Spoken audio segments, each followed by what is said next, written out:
सब चुप बैठे रहते हैं। तो ऐसा कर, तू चिल्ला। अब क्या चीखूं? जब चीखना था तब तो चुप रहा, कायरों की तरह। मेरा पिता भी चुप रहा और लोग भी तो चुप रहे। और लोगों की बात नहीं जानता, पर पिताजी चुप क्यों रहे? सोचता था उनकी गर्दन से रात तक कांप उठेगी, दुर्योधन का खून जम जाएगा। पर तू क्यों चुप रहा? तू तो गलत सकता था। बहुत होता दुर्योधन के भाई तुझे मार डालते, पर तू चुप क्यों रहा?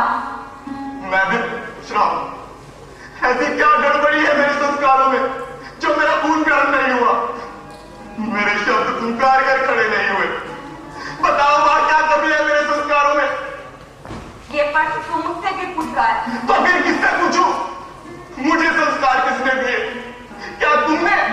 पिताजी ने नहीं दिए? फिर ऐसा क्यों हुआ मां? अपने पिताजी से पूछ। मां, तुम मुझसे क्यों नहीं देती? रजस्वला, एक वस्त्र द्रौपदी का दरबार में नंगा किया जा रहा था, फिर भी मैं चुप रहा। आकाश के टुकड़े टुकड़े कर देने वाली बर्फबेदी आवाज से वो पुरुष शादी को पुकार रही थी, उसके बाद भी मैं चुप रहा। क्यों मां? कहती हूं ना, अपने पिताजी से पूछ। इसका मतलब है कि तुम सब कुछ जानते हुए भी मेरे प्रश्न के उत्तर को टाल रही हो। मां, तुमने मुझे बचपन से विरोध करने क्यों नहीं सिखाया? अत्याचार, अन्याय करने वाले अन्याय की गर्दन तोड़ने की शिक्षा क्यों नहीं दी मां? मैं नहीं जानती। मां सोचती, पांडव वनवास जाने से पहले पिताजी से मिलने क्यों नहीं आए? और तो और उनका प्रिय शिष्य अर्जुन भी नहीं आया। नहीं आए, उनकी मर्जी, मैं क्या कह सकती हूँ? नहीं मां, बात इतनी आसान नहीं है। वो लोग पिताजी से अब घृणा करने लगे हैं। पिताजी अब उनके लिए आदरणीय नहीं रहे मां।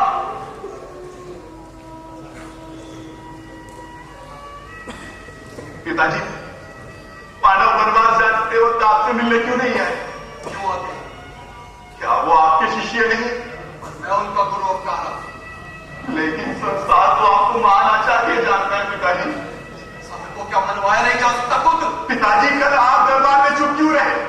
ये बात मुझे लोच लोच के खा रही है। बोलिए पिताजी, आप चुप क्यों रहे? क्या इस प्रश्न का उत्तर अब जरूरी है खुद? हाँ पिताजी, जब द्रौपदी की पुकार दरबार में किसी ने नहीं सुनी तो वो आपके सामने आकर खड़ी हो गई थी। याद है उसने क्या कहा? वो कह रही थी, आचार्य, आप ना तो पांडवों के रक्त संबंधी ना कौरवों के, आप सिर्फ आचार्य हैं दोनों के। क्या दुर्योधन आपका कहना नहीं मानेगा? आपको तो सत्ता का मोह नहीं है। क्या आप अपने शिष्यों की पत्नी को सार्वजनिक रूप से अपमानित होते देख सकेंगे? उठाइए अपना धनुष। पर आप चुप रहे पिताजी, क्यों? इस प्रश्न का उत्तर अगर पूछना ही है तो जाकर अपनी मां से पूछो। पिताजी, जब मैं मां से प्रश्न करता हूं तो कह दिया अपने पिता से पूछो, और अब मैं आपसे पूछा हूं तो आप मां की ओर संकेत कर रहे हैं। जो पहले जिम्मेवार है उसी से पूछना चाहिए। मैं जिम्मेदार हूं तुम्हारी चुप्पी के लिए। तुम्हें कुछ लगता नहीं मुझ पर आरोप लगाते हुए? ईमानदारी से सोचो कृति, पिछली बातों के संदर्भ में सोचो। अपना नपुंसक आचरण ढकने के लिए मुझ पर आरोप लगाते हुए तुम्हें जरा भी शर्म नहीं आती?